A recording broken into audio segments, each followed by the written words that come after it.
Hello, my name is Caitlin Reed, and today I want to talk to you guys a little bit about arts education funding in schools, namely public schools. Now, it doesn't matter what type of person you were in school, whether you were a jock, whether you were a nerd, whether you liked to participate in after school activities, whether you didn't, you were exposed on some level to the arts education programs in your school.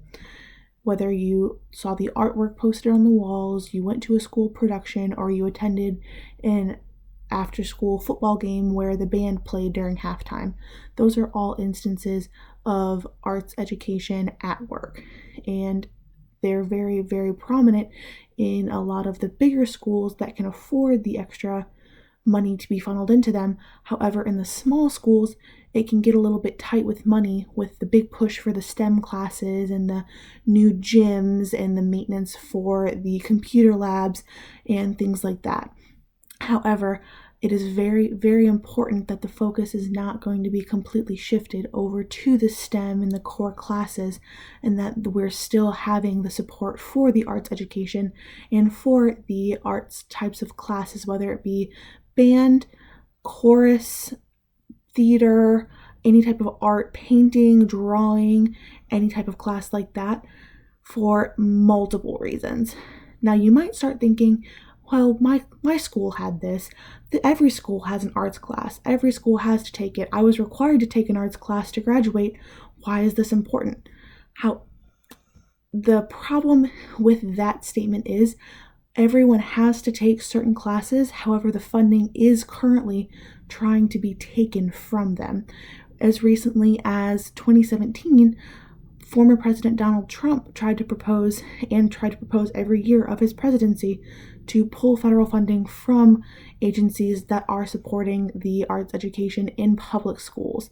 Now, each year this was denied. However, this is a presidential level that is attacking this type of education and kind of discrediting what it does for each student. This type of education is super important because it gives kids so many different opportunities to learn and to grow throughout the day. From a logistical standpoint, it has been proven that music does help with the learning and the retention capabilities of information being funneled into your brain during the day. So listening to music while you study, it can help you remember. Learning how to play an instrument can help with the development of not just the left side of your brain for the critical thinking, but the right side of your brain for the creative aspect. So it's allowing you to use more of your brain. It's also proven by a lot of studies that in using the arts classes and taking more creative outlets during the day in addition to STEM classes, these students are coming out with higher IQs, higher test scores, and higher graduation rates. It's also been noted in a study done in 2020 by the New York Times. They reported on it that students that are utilizing the arts classes like the band classes and the chorus classes, as well as taking the STEM and the AP classes, they are actually having better success rates in college, higher graduation rates for college, and they're having more success in finding a job later in life because they're learning that critical thinking skills, they're learning that creative outlet, and they're having more of a self-motivated realization and self-motivating tendencies because they are learning how to play an instrument. They're going home and they're practicing as well as doing their homework and having both of those outlets to release throughout the day. Now, it also is good to note that there is a lot of emotional development that can be added with taking a arts class.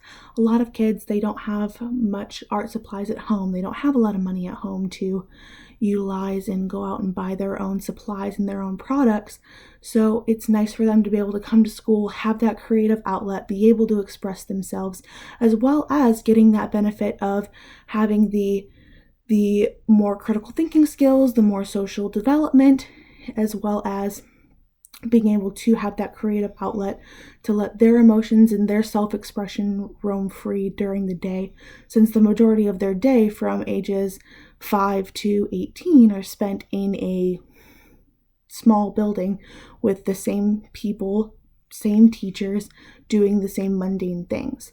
So in order to keep that alive and keep children more prosperous, more realizing, self-empowered, it's very, very, very important for us to continue to promote the funding for the arts education in public schools, for us to encourage children to take these classes, and for schools to offer them on more than just a required basis, to actually promote the use of them so that we can have better test scores and more well-rounded students and happier students overall. Thank you. Have a great day.